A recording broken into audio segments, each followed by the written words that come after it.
My name's Barry Atherton. I've just completed a portrait of Jimmy Reid. The portrait came about, I don't know, some 2.5 years ago when I met REID. And Eileen Reid's Jimmy's daughter. She'd seen my exhibition at the Kelvin Grove Drawing Studies and Academies, and we talked about some of the portraits in that exhibition.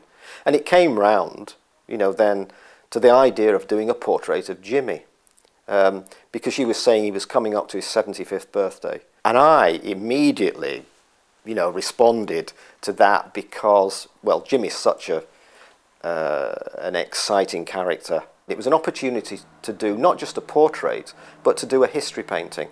Jimmy Reid and the campaign to save Upper Clyde shipbuilders, seemed to be just a great subject for a large-scale history painting.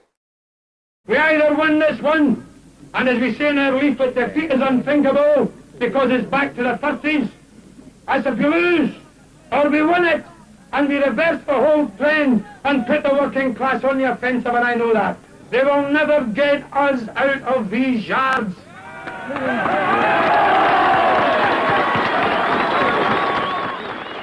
For some trade unionists, going on strike, it's like the Pavlovian dog, You mention some problem and they immediately say, strike, strike, strike.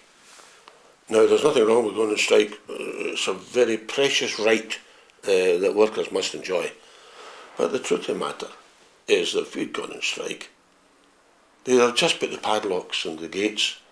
We'd have been outside. The machinery would have been inside, the ships would have been inside, we are finished. So we couldn't go inside, because some people were mentioning it. And we had to laugh at us going, what the hell, that's stupid. Then should we have a sit-in?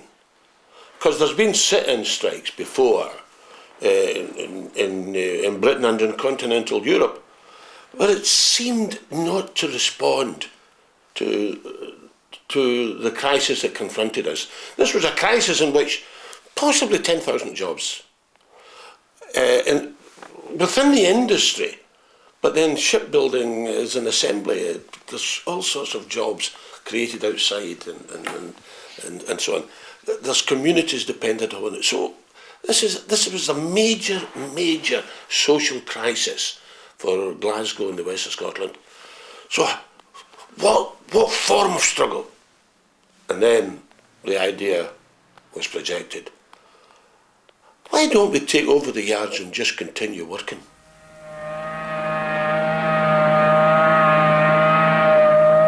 The shop stewards representing the workers are in control of this yard. Nobody and nothing will come in, and nothing will go out without our permission. The security officers have been told that and they accept it. We'll take the decisions with your endorsement that determines what comes in or out this yard. The sheer originality of it caught everybody by surprise, including the government of the day and everyone else.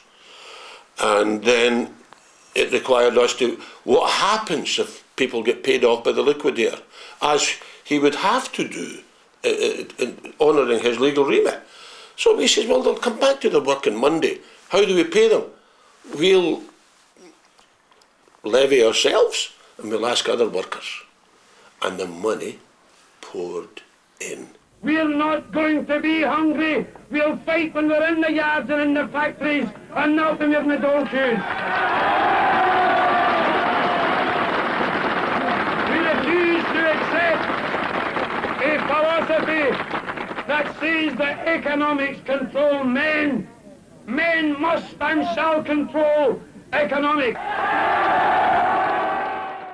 The painting, it's something like 5 feet by 9 feet, is in pastel on a thick handmade acid-free paper, and it's then mounted on a wooden panel.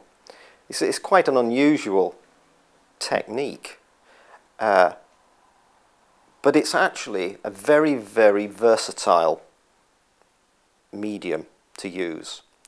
And I think that's the main reason I use it.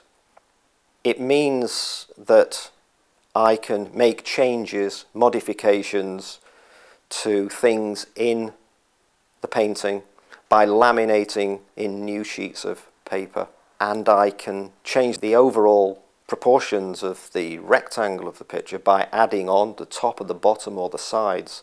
So it gives me full compositional freedom to develop the painting in any way that I choose. I can also collage in materials, and in this painting of Jimmy, almost literally throw in pieces of paper which can then be laminated in and then worked upon. You've got me there as if there's a beam of light shining in me, but there's no beam of light shining in me. Well, You've conveyed this. And this, I mean, here's all my pals at the back there, right? And here am I speaking here. Now I'm a spokesman, generally recognised as being the spokesman of the work in. But I don't understand the difference in the tone of light. Maybe it's dead easy to you. well, I think one of the first things I noticed about you, Jimmy, is that you're actually very animated, aren't you? You're doing it there. So you're in this sort of typical gesture, the Jimmy Reid gesture, and you're raising yourself onto your tiptoes, ready to fill your lungs and project your voice to an audience that's sort of off picture. We shall not be moved. We shall not be moved, not by 10 The Tories are his party. Early on, MPs were swithering about whether to come out and support.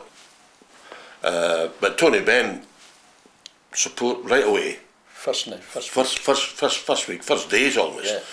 And so on and so forth. But he was telling us that there was discussions amongst some of the Labour MPs, apart from Tories who didn't support us at all, and they were saying, wait a minute, is this legal, and one thing and another, and there was a kind of equivocation. But we had this first march, and it was not 4 or 5 abreast. It was right across the street, because the police were saying, no, wait a minute, you need to spread them out, otherwise we'll be here till tomorrow. So they all marched right across the street, right, and we're walking. It was actually quite phenomenal and remarkable. And it got such that we couldn't really have a demonstration, because we couldn't build a platform to accommodate all the people that now wanted to get on the platform and identify with the UCS. There's a co-relationship here. You influence the mass movement influences you. It's a dialectical thing, isn't it? But you've been also giving here some guidelines to what shaped my attitude to life over the past, you know. Yeah. And I don't know, you've done your homework tremendously. I've used a visual code, and the code is that if they're the right way up, you know, we like them and favour their views, and if they're upside down, they're possibly views that we certainly don't agree with. Burns is obviously the right way up because he's such a national hero. I'm afraid Tony Blair's a little bit out of favour, and we find that he's upside down, as is Margaret Thatcher, perhaps, you know, probably more predictably. I'm there, right? That's on the march.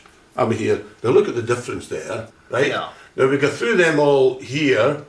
That's Tony Benn. That's my colleague at Jimmy. This is Hughie Scanlon. Hughie Scanlon, the president of the Engineering Union. Sammy Barr. And of course, Bugsy McInnes. Yes. There. That was key figures in the negotiating committee. The two other guys that we know too. Bobby Dickey and Jimmy Clinton. I didn't recognise Bobby there because he's got more hair. Oh well. You understand? And but Sammy Barr, well, of course, this is 1971, isn't it? This is you and your colleagues in 1971. Aye, we're all young. Yeah. Well, I mean, there is a contrast, you know, in the painting. 1971, and here we are in 2007. 2006, 2007. I think this is one of the paintings that I've enjoyed doing, you know, almost from the very beginning. I think it's mostly because so many people have, you know, come to the house, come to the studio and given advice. People from the Govan workspace, they were very helpful. People from the Caledonian University were extremely helpful. And all fascinating people, all with, you know, stories to tell, anecdotes. It's just been a very enjoyable experience. Painting's finished now, and I do, you know, if you ask me, do I like the painting? Yeah, I do. Because I think for me, it represents a long, pleasurable experience, you know, working with Jimmy and all his pals. And there is a satisfaction. There is a satisfaction of sitting in the studio in the evening. I quite often wander through to the studio in the evening, sometimes with a glass of wine, mostly with a glass of wine, and sit down and look at the painting. And it's at the stage now where I can sit down, sip my glass of wine, and actually enjoy it. You know, I'm looking forward to seeing it in the People's Palace.